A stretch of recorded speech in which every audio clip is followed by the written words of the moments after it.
یا حسین، مولا یا حسین، یا حسین، مولا یا حسین، دین کی پناہ حسین. اعوذ باللہ من الشیطان الرجیم، بسم اللہ الرحمن الرحیم، لا حول ولا قوة الا باللہ العلی العظیم، حسبنا اللہ ونعم الوکیل، نعم المولا ونعم النصیر، وبہ نستعین وهو خیر ناصر ومعین، والصلاة والسلام على اشرف الانبیاء والمرسلین، حبیب الہ العالمین بالقاسم المصطفى محمد. اللہم صل علی محمد وعلی محمد وعلى آله الطيبين الطاهرين المعصومين المظلومين المنتجبين المنتخبين الميامين، سيما بقية الله في الأرضين الذين أذهب الله عنهم الرجس وطهرهم تطهيرا. اللهم صل على محمد وعلى محمد. رحمة الله على محبيهم واللعنة الدائمة على أعدائهم أجمعين. دعاؤں کی قبولیت کے لیے دعا امام زمانہ علیہ الصلوۃ والسلام. بسم اللہ الرحمن الرحیم، اللہم کن لولیک حجت ابن الحسن صلواتک علیہ وعلی آبائہ فی هذه الساعة وفي كل ساعة وليا وحافظا وقائدا وناصرا ودليلا وعينا حتى تسكنه أرضك طوعا وتمتعه فيها طويلا. اللهم صل على محمد وعلى محمد. ایک دعا ہے کہ جو مفاتیح الجنان میں بھی ہے اور صحیفہ سجادیہ میں بھی ہے، لہٰذا یہ دعا ہمارے چوتھے مولا اور آقا امام سید الساجدین زین العابدین علی بن الحسین علیہ السلام سے منقول ہے. 3 حاجتیں امام علیہ السلام نے اس دعا میں طلب کی ہیں. آج میں چاہتا ہوں کہ اس دعا پر گفتگو اس لیے بھی کی جائے کہ ایک تو دعا سے آشنائی ہو جائے، اور دوسرا یہ کہ بڑے وسیع مفاہیم کو رکھتی ہے یہ مختصر سی دعا، پوری زندگی پر محیط ہے. اور صحیفہ سجادیہ میں یہ بات موجود ہے کہ امام علیہ السلام اس دعا کو پڑھتے تھے قائداً وقائماً وراکعاً وساجداً، یعنی امام علیہ السلام اس دعا کو پڑھتے تھے چاہے وہ بیٹھے ہوں یا کھڑے ہوں یا رکوع میں ہوں یا سجدے میں ہوں، یعنی بالفاظ دیگر ہر حالت میں اس دعا کو پڑھتے تھے، کیونکہ انسان یا اٹھا ہوا ہے یا بیٹھا ہوا ہے یا رکوع کے عالم میں ہے یا سجدے کے عالم میں ہے. سید الساجدین زین العابدین علیہ السلام جو سجدہ کرنے والوں کے سردار ہیں اور عبادت کرنے والوں کی زینت ہیں، تو جب وہ سجدے میں اس دعا کو پڑھیں اور رکوع میں اس دعا کو پڑھیں اور جب تشریف رکھتے ہوں تو اس دعا کو پڑھیں اور جب قیام فرمائے تو اس دعا کو پڑھیں، تو کتنی اہم دعا ہے. مولا کے نام پر ایک مل کے صلوات بھیج دیا محمد و آل محمد. اللہم صلی علی. 3 فقریں اس دعا میں، 3 حاجتیں امام علیہ السلام نے چاہی ہیں اللہ سبحانہ و تعالیٰ سے. اللہم لا تجعلنی ناسیا لذکرک فیما اولیتنی، یہ وہ دعا ہے کہ جو اس کی شبیہ شب قدر میں بھی پڑھی جاتی ہے. پروردگار مجھے قرار نہ دے ان لوگوں میں کہ جو تیری عطاؤں کو بھول جانے والے ہوں. میں نے عرض کیا کہ یہ فقط دعا برائے دعا نہیں ہے، لقلقہ لسانی نہیں ہے، یہ پوری زندگی پر محیط میسج ہے.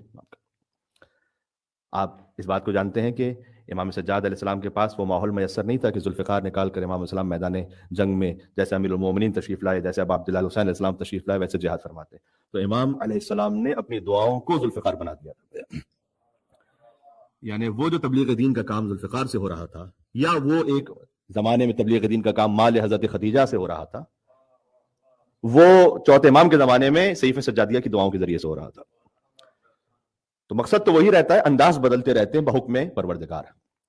اللہم لا تجعلنی ناسیا لذکرک فیما اولیتنی، پروردگار مجھے قرار نہ دے ان لوگوں میں سے کہ جو تیرا ذکر بھول جانے والے ہوں جبکہ تو نعمتیں عطا کرتا رہے. سبحان اللہ. دیکھیں سورہ حشر میں اللہ سبحانہ وتعالیٰ نے فرمایا ہے، پہلے میں آیت پڑھتا ہوں اس کے بعد اسے آج کی لینگویج میں آپ کی خدمت میں عرض کرنے کی کوشش کرتا ہوں. لا تکونوا کالذین نسوا اللہ فانساہم انفسہم، دیکھو خبردار ان لوگوں میں سے نہ ہو جانا کہ جو اللہ کو بھول جاتے ہیں تو بس اللہ بھی انہیں بھلا دیتا ہے. بلکہ اس کا زیادہ بہتر اور صحیح ترجمہ یوں کروں کہ جب وہ اللہ کو بھول جاتے ہیں تو اللہ بھی انہیں اپنا آپ بھلا دیتا ہے، یعنی پھر اپنے آپ کو بھی بھول جاتے ہیں۔ اس کا مطلب کیا ہے؟ ایک لفظ آپ نے سنا ہوگا، آئیڈینٹی کرائسس، کہ انسان اپنی شناخت کے بارے میں بحران میں مبتلا ہے کہ میں کیوں آیا ہوں، میری کیا پہچان ہے۔ بالخصوص بہت سے یوتھ، اچھا کئی مرتبہ ایسا ہوتا ہے کہ بڑے بڑے سپر سٹار بن جاتے ہیں، بہت بڑے بڑے امیر ہو جاتے ہیں، لیکن ابھی تک وہ اپنی شناخت کو نہیں پہچان پاتے۔ یہ آئیڈینٹی کرائسس کیوں ہوتا ہے؟ اللہ سبحانہ وتعالیٰ نے قرآن میں کہا ہے کہ جب کوئی ہمیں بھول جاتا ہے تو ہم اس سے اس کا اپنا آپ بھی بلا دیتے ہیں۔ تو پھر کیا ہوتا ہے؟ اولئک هم الفاسقون، پھر وہ فسق و فجور کی زندگی میں پڑ جاتے ہیں، انہیں پتہ ہی نہیں ہوتا مقصد کیا ہے، یہاں کیوں آئے ہیں۔ میں آپ سے ایک بات کہتا ہوں، آپ اس پہ غور فرمائیے گا، جو کہ حدیث کی روشنی میں ہے۔ فرض کیجئے کہ کوئی صاحب یہاں آپ سے ملے اور آپ ان سے پوچھیں کہ السلام علیکم، وعلیکم السلام، کہاں سے تشریف لائے آپ؟ کہ پتہ نہیں۔ اچھا ابھی اس وقت کہاں پر ہے؟ پتہ نہیں۔ اچھا تو خیریت، یہاں سے کہاں تشریف لے جائیں گے؟ کہ پتہ نہیں۔ امام علیہ السلام نے فرمایا کہ رحم اللہ عبدا، خدا رحم کرے اس شخص پر کہ جسے یہ معلوم ہو کہ من این و فی این و الی این، کہاں سے آیا ہے، کہاں پر ہے، کہاں جانے والا ہے۔ جس کو اتنی تمیز ہو کہ وہ کہاں سے آیا ہے، کہاں پر ہے اور کہاں جانے والا ہے۔ یہ جسے معلوم ہے اسے اس کی آئیڈینٹی معلوم ہے، وہ کرائسس میں نہیں ہے۔ جسے یہ نہیں معلوم، اولئک هم الفاسقون، اس کی زندگی فسق و فجور میں ہے۔ تو یہ کیوں ہوتا ہے؟ جب کوئی اللہ کو بھلا دے، سورہ حشر کی آیت نمبر 19 میں فرمایا، تو اللہ اسے اس کا نفس بھی بھلا دیتا ہے۔ استدراج ایک لفظ ہے جو قرآن میں بھی آیا ہے، روایات میں بھی ہے۔ عذاب کی دو قسمیں ہوتی ہیں، ایک ہوتا ہے دفعتاً عذاب، اللہ تعالیٰ کسی کو دفعتاً عذاب میں مبتلا کر دیتا ہے، ایک ہوتا ہے دفعتاً نہیں، استدراج، یعنی درجہ بدرجہ، سلولی اینڈ گریجولی اللہ اسے اپنی گرفت میں لیتا ہے۔ دونوں کی اپنی اپنی مصلحتیں ہیں۔ اللہ دفعتاً کسی کو کیوں اچانک عذاب دیتا ہے، کسی کو آہستہ آہستہ کیوں پکڑ میں لیتا ہے۔ تو امام سے پوچھا گیا کہ مولا یہ جو آہستہ آہستہ والا عذاب ہوتا ہے یہ کیسے آتا ہے، یہ شروع کیسے ہوتا ہے؟ امام نے کہا شروع ایسے ہوتا ہے کہ اللہ اسے اپنا آپ بھلا دیتا ہے، یعنی انسان اپنا نفس بھول جاتا ہے کہ وہ کیا ہے، اس کی کیا قیمت ہے۔ اپنی انسان اللہ سبحانہ وتعالیٰ کی بندگی کے لیے جو اللہ نے اسے توانائیاں دی ہیں، جو زندگی گزارنے کے لیے اللہ کی مخلوق کی خدمت کے لیے جو کچھ پوٹینشل دیا ہے، جو کچھ صلاحیتیں، انسان بھول جاتا ہے، لاہ و لاب میں لگ جاتا ہے۔ یہ عذاب کا پہلا درجہ ہوتا ہے استدراج میں، جب اللہ مبتلا کرتا ہے۔ تو امام سجاد علیہ السلام کیا فرما رہے ہیں؟ آج دعا جو امام سجاد علیہ السلام سے منقول ہے، 3 فقرے ہیں، اس پہ گفتگو ہو رہی ہے۔ اللہم لا تجعلنی ناسیا لذکرک فیما اولیتنی، پروردگار تو مجھے بھولنے والا قرار نہ دے، تیرے ذکر کو بھولنے والا، جبکہ تو مجھے نعمتیں عطا فرما رہا ہے۔ سبحان اللہ، اللہم صلی علی محمد۔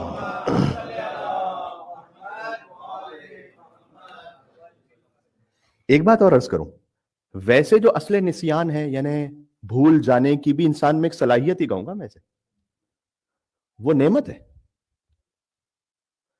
اگر انسان میں اللہ تعالی اس بھولنے کی صلاحیت کو نہ رکھتا تو وہ جو غم زندگی میں تھے اس کی وجہ سے کبھی انسان زندگی آگے گزار ہی نہیں پاتا۔ جب پہلی مرتبہ انسان کو فرض کیجئے کہ کسی عزیز ترین کی وفات کی خبر ملتی ہے، اسے دیکھ رہا ہوتا ہے، اگر وہی کیفیت اس کی ہمیشہ زندگی میں باقی رہے تو زندگی آگے کیسے گزار سکتا ہے؟ وہ کیا کوئی اور پروڈکٹیو کام کر سکتا ہے؟ وہ کچھ بھی نہیں کر سکتا۔ تو یہ بھلا دیتا ہے اللہ سبحانہ و تعالیٰ، یہ نعمت ہے۔ اگر اللہ بھولنے کی نعمت انسان کو عطا نہ کرے تو جو دوسروں نے اس کے ساتھ برائیاں کی ہیں وہ کبھی بھی نہ بھول پائے انسان۔ اور فرما رہے ہیں کئی دفعہ ایسا ہوتا ہے کسی نے آپ کے ساتھ کوئی برائی کی، فرض کیجئے کہ اللہ بھولنے کی نعمت ہی نہ عطا کرتا تو آپ اسے ہمیشہ یاد رکھتے، تو کبھی اس کے لیے کوئی محبت، کوئی ہمدردی، کوئی قربت کا احساس ہی نہ پیدا ہو پاتا۔ کتنی مرتبہ ایسا ہوتا ہے کہ کسی نے آپ کے ساتھ کوئی برائی کی، اس کے بعد آپ اسے اگنور کر کے آگے بڑھتے، نظر انداز کر دیتے ہیں۔ یہ کیوں ہے؟ اللہ تعالیٰ نے بھولنے کی نعمت عطا کی۔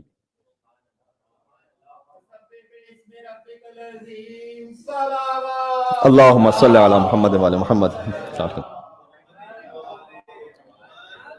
اس کا ایک اور پہلو سناؤں آپ کو، اگر بھولنے کی نعمت اللہ سبحانہ وتعالیٰ نے عطا نہ کی ہوتی تو آپ نے جن جن کے ساتھ احسانات کیے ہیں ہمیشہ اس کو جتاتے رہتے۔ جواب سمجھ میں آ رہی ہے؟ ایک مل کے اور صلوات جو ہے نام ہے امیر المومنین حیدر کرار علی بن ابی طالب علیہ السلام.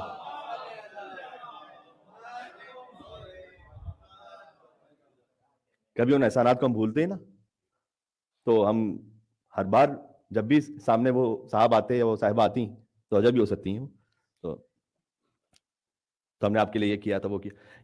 انسان احسان بھی جب کسی پہ کرتا ہے تو ایک موقع آتا ہے کہ بھول جاتا ہے اسے. یہ نعمت ہے. بات واضح ہو رہی؟ اس کا مطلب یہ ہے کہ ہر بھول جانے والی جو صفت اور کیفیت ہوتی ہے وہ ہمیشہ قابل مذمت نہیں ہے. کبھی کچھ بھول جانا اچھا بھی ہے. کون سا بھول جانا اچھا ہے, کون سا بھول جانا وہ قابل مذمت ہے. یہ اب لغت کی ایک بحث شروع ہو جائے گی. آپ نے وہ دعا سورہ بقرہ کی آیت ہے اور وہ سنی بھی ہے وہ دعا, ربنا اغفر لنا, مثال طور پر پروردگار تو ہماری خطاؤں کو معاف کر دے, ان نسینا او اخطانا, کہ اگر ہم نے نسیان کیا, ہم بھول گئے. تو فرض کیجئے کہ ایک وہ بھول جانا کہ جو انسان کی قدرت ہی میں نہیں تھا, اس پر ایسا سہو غالب ہو گیا کہ کبھی آپ یہ قدرت نہیں رکھتے تھے کہ آپ اس صاحب کو نہ طاری ہونے دیتے, خود بخود وہ طاری ہو گیا سہو, ذہن سے نکل گئی ایک شے, وہ قابل مذمت نہیں ہے. جیسے کہ میں نے ابھی مثالیں دیں آپ کو کہ فرض کیجئے کسی اور نے آپ کے ساتھ کوئی برائی کی تھی, آپ بھول گئے, وہ خود بخود ٹائم گزرتا ہے انسان بھول جاتا ہے. ایک دفعہ بھولنا ہوتا ہے غفلت کی وجہ سے, وہ جو غفلت کی وجہ سے بھول جانا ہے وہ قابل مذمت ہے. یہ جو امام علیہ السلام نے فرمایا کہ پروردگار تو مجھے ان بھولنے والوں میں سے قرار نہ دے کہ جو تیرا ذکر بھول جائیں جبکہ تو نعمتیں عطا فرما رہا ہے. یہ بھول جانا اس غفلت کی وجہ سے جو اللہ سبحانہ و تعالیٰ کی نعمتوں انسان غافل ہو چکا ہے, یہ قابل مذمت ہے. بات واضح ہو رہی ہے؟ تو اسے ذہن میں رکھیے گا. خود امام نے فرمایا ہے کہ حق عبادت کیا ہے. حق عبادت یہ ہے کہ اس کا ایسا ذکر کرو کہ ان یذکر فلا ینسا, ایسا ذکر اس کا کرو کہ کبھی بھولنے نہ پاؤ اللہ کو. یہ حق عبادت ہے. یہ فرمایا یا ایھا الذین آمنوا اتقوا اللہ حق تقاتہ, سورہ آل عمران کی جو آیت ہے. اللہ تعالیٰ نے تقوی کے بارے میں, وقت محدود ہوتا ہے تو میں چاہتا ہوں کہ کچھ قرآنی پوائنٹس اور دعاؤں کے حوالے سے پوائنٹس آتے رہیں. اللہ تعالیٰ نے تقوی کے حوالے سے قرآن میں جب گفتگو کی ہے نا تو دو اینگل سے بات کی ہے. ایک ہے سورہ آل عمران میں, ایک ہے سورہ تغابن میں. سورہ آل عمران میں بات کی ہے یا ایھا الذین آمنوا اتقوا اللہ حق تقاتہ, اے ایمان والوں تقوی اختیار, جیسے تقوی اختیار کرنے کا حق ہے ویسا تقوی. یہ ایک مرحلہ ہے. سورہ تغابن میں کہا فاتقوا اللہ ما استطعتم, اتنا اللہ کا تقوی اختیار کرو جتنی استطاعت میں ہے. کیا ریلیکس کیا اللہ نے.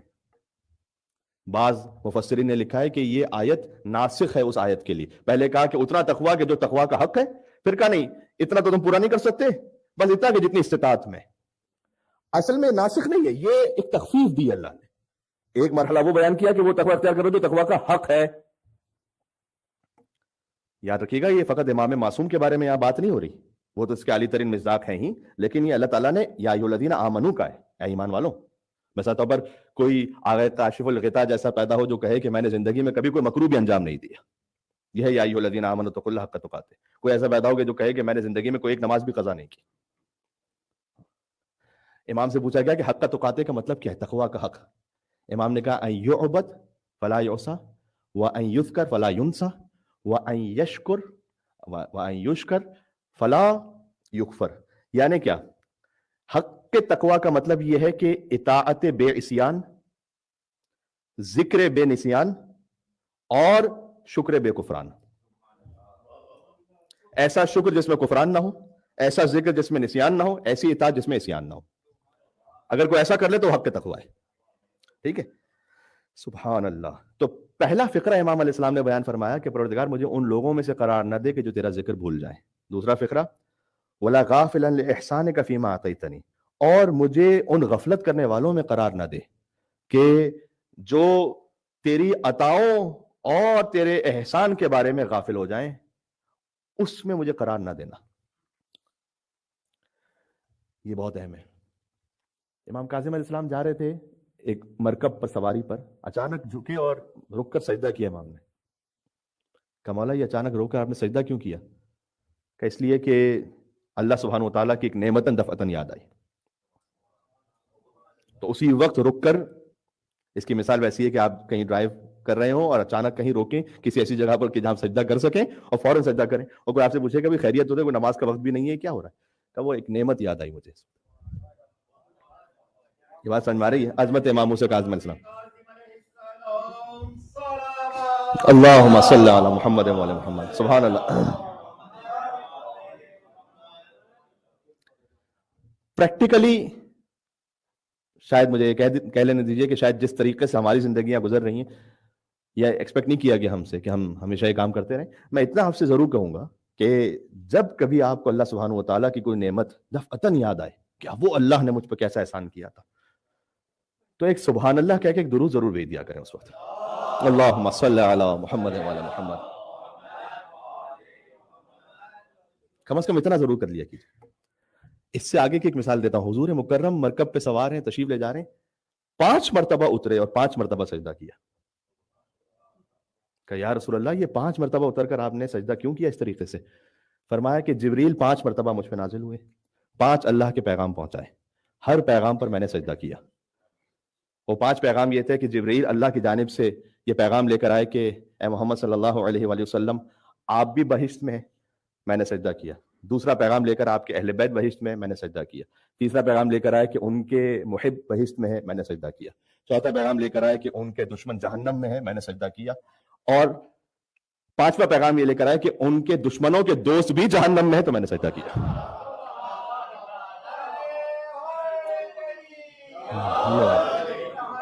اللہ اکبر.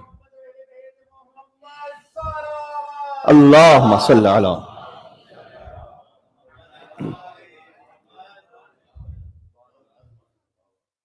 ولا غافلا لاحسانک فیما اعطیتنی.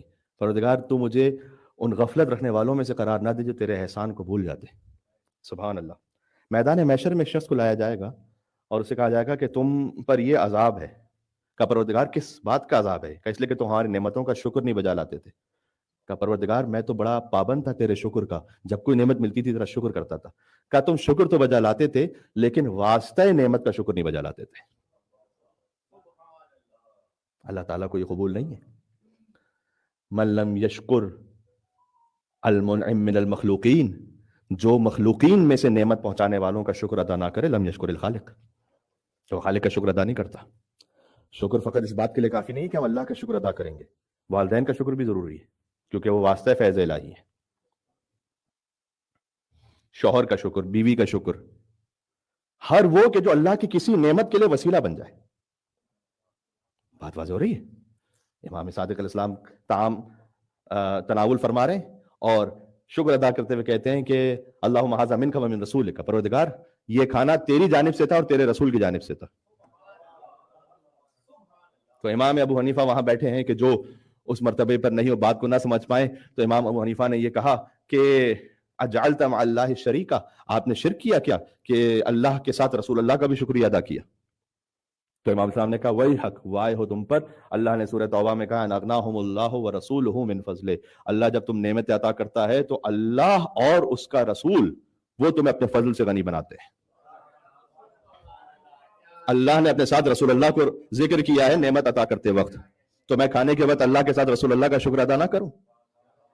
تو اگر آپ اس حدیث سے استفادہ کرتے ہوئے رسول اللہ کا جو شکر ہے وہ مخلوق ہونے کی حیثیت سے، وہ خالق تو ایک ہی ہے لیکن وہ واسطہ فیض الہی ہے، تو آپ جب بھی شکر ادا کریں کھانے پر تو چونکہ امام معصوم پھر وہ خود ولی اللہ ہے اور حجت خدا ہے اور واسطہ فیض الہی ہے، تو کہیں گے پروردگار اللہم ھذا منک ومن رسولک ومن ولیک، پروردگار یہ جو کھانا میں نے کھایا ہے تیری جانب سے تھا، تیرے رسول کی جانب سے تھا، تیرے ولی کی جانب سے تھا.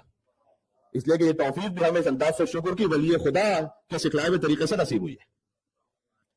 تو پروردگار مجھے ان لوگوں میں سے قرار نہ دے جو تیرے احسان کو بھول جانے والے ہوں. اور اس میں خود بخود شامل ہے وہ ہر وہ انسان کے جو اللہ کے احسان کو پہنچانے کا ذریعہ بنا ہے، چاہے وہ ہدایت کا کوئی احسان ہے، چاہے وہ کوئی مادی احسان ہے. اور فرمائیے گا ٹھیک ہے، کم از کم 10 موقع ایسے ہیں، کبھی موقع ہوا تو میں تفصیل سے آپ کو سناؤں گا، 10 اوکیزنز ایسے ہیں کہ جس میں امیر المومنین نے اپنے اصحاب کا شکریہ ادا کیا، قدردانی کی اپنے اصحاب سے. بات واضح ہو رہی ہے؟ سبحان اللہ.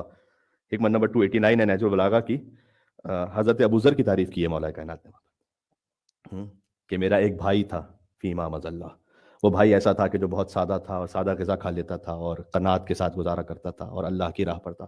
تو حضرت ابوذر کی تعریف کی امیر المومنین علی بن ابی طالب علیہ السلام نے، قدردانی فرمائی ہے. صحیح ہے. کبھی عمر ابن حمد کی تعریف فرمائی, کبھی عمار یاسر کی قدردانی فرمائی, کبھی خزیمہ کی قدردانی کی. عجب ہے, سبحان اللہ. حباب ابن ارد, جنگ صفین ختم ہوئی, مولا حباب ابن ارد کی قبر پر آئے اور قبر پر آ کر حباب کا شکریہ ادا کیا اور کہا کہ حباب تم وہ تھے کہ جو اللہ کی خاطر اسلام لے کر آئے اور اللہ کی خاطر ہجرت کی. کیا کہنے, اور اللہ کی خاطر قانے رہے. پیغمبر اکرم حضرت خدیجہ کی تعریف کرتے تھے, ان کا شکریہ ادا کرتے تھے. اب میں کتنی مثالیں آپ کی خدمت میں پیش کروں, بات واضح ہو رہی ہے. تو یہ جو اللہ سبحانہ و تعالیٰ کا شکر ادا کرنے کا مطلب سمجھ میں آ رہا ہے کہ کیا ہے, یہ بہت ضروری ہے. حتی مشرکین, ابو البختری ایک شخص ہے مشرک, رسول اللہ کہتے تھے جنگ بدر میں کہ اگر ابو البختری سامنے آئے تو اسے نہیں مارنا. اس کی قدردانی کرتے تھے. کیوں؟ یہ وہ شخص تھا کہ جب رسول اللہ پر لوگ تانے کستے تھے اور نعوذ باللہ کوڑا کرکٹ پھینکتے تھے, تو ابو البختری تھا کہ جو لوگوں کو روکا کرتا تھا کہ نہ ماننا ہو تو میرا محمد کی بات نہ مانو, لیکن کوڑا نہ پھینکو, تانے نہ کسو. حضور نے قدردانی کی اس کی اور کہا کہ اگر یہ جنگ میں سامنے آئے اسے نہ مارنا. حاتم تائی کی بیٹی آئی, حضور نے احترام کیا, کہا اس کا باپ کریم تھا. حاتم تائی کی بیٹی اس وقت دائر اسلام میں نہیں آئی تھی, وہ گرفتار کر کے لایا گیا تھا. حضور نے کہا احترام کرو, باپ کریم تھا اس کا.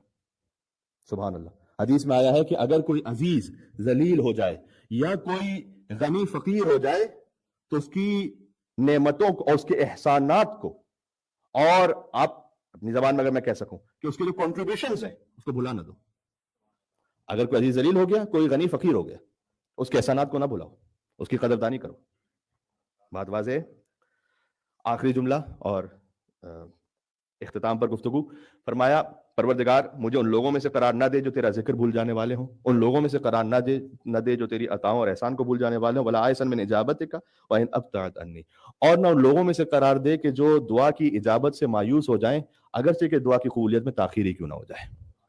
سبحان اللہ. کتنا کمپلیٹ میسج ہے اس ایک دعا میں امام سید الساجدین زین العابدین علی بن الحسین علیہ الصلوۃ والسلام کی جانب سے. اللہم صلی علی محمد وعلی محمد. بات سمجھ میں آ رہی ہے؟ امام سے پوچھا کہ اسحاق ابن عمار نے پوچھا کہ مولا تاخیر دعا کتنی تاخیر ہوتی ہے؟ امام نے کہا لعل 20 سنہ, کبھی کبھی 20 سال.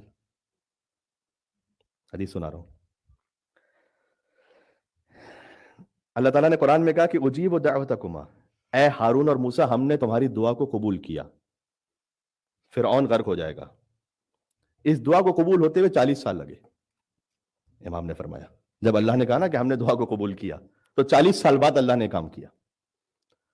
اب یہ کہ میں رات کو دعا کر کے اٹھوں اور صبح کہوں کہ پروردگار سورج مشرق سے بجائے مغرب سے کیوں نہیں نکل رہا, کہ میں نے دعا کی تھی کوئی ایسی خاص معاملے میں. اللہ سبحانہ وتعالیٰ اپنا نظام تکوین اور نظام تشریع وہ کسی ایک کی خواہش کے مطابق نہیں پلٹتا, ایک سسٹم ہے.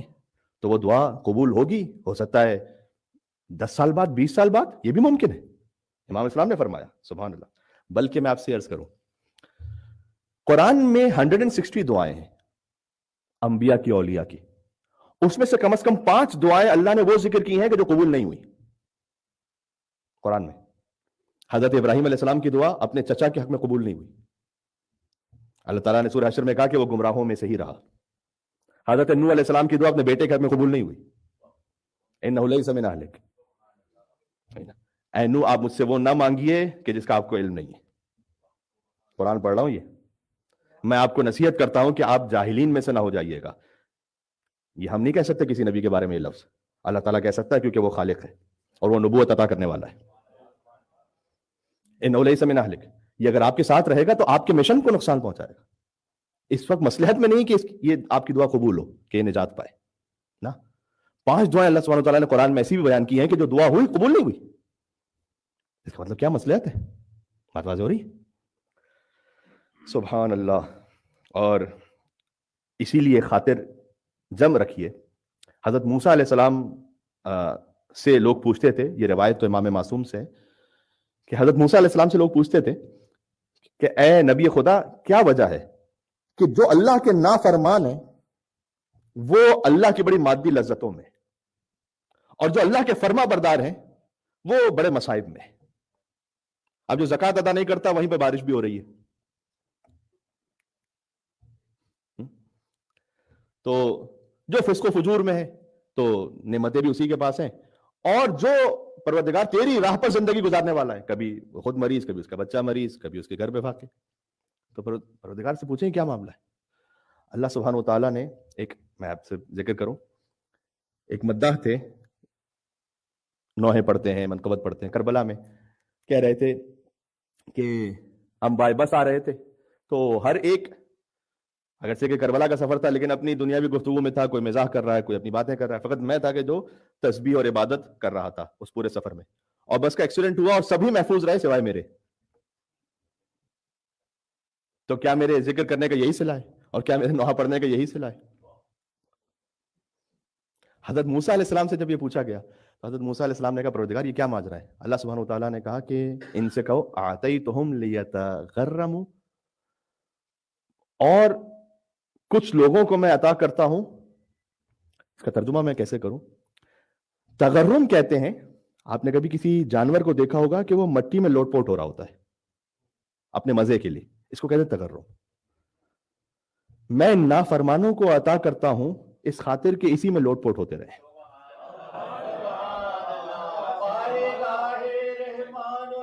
سبحان اللہ، اللہم صلی علی محمد و علی محمد۔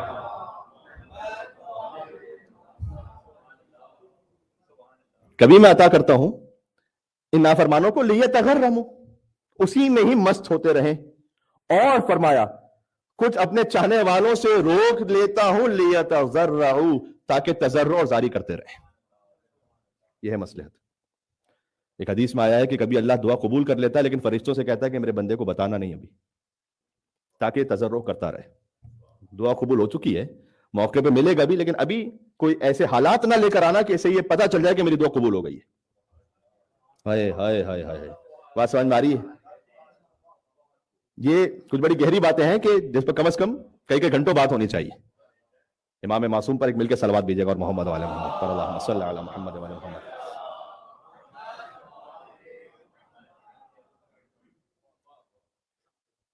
واضح ہو رہا ہے؟ کبھی کبھی اللہ سبحانہ و تعالیٰ تضرع کرتا رہے اس کا بندہ، اس خاطر روک کے رکھتا ہے، کبھی اسی خاک میں لوٹتا پوٹتا رہے، اس لیے دیتا رہتا ہے۔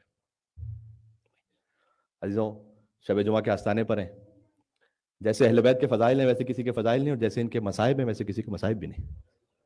یہ خود بہت بڑا درس ہے، عظیم الشان درس ہے۔ یہ امیر المومنین اول مظلوم عالم ہے، یہ وہ تعبیر ہے کہ جو امام علی النقی نے استعمال کی، انت اول مظلوم۔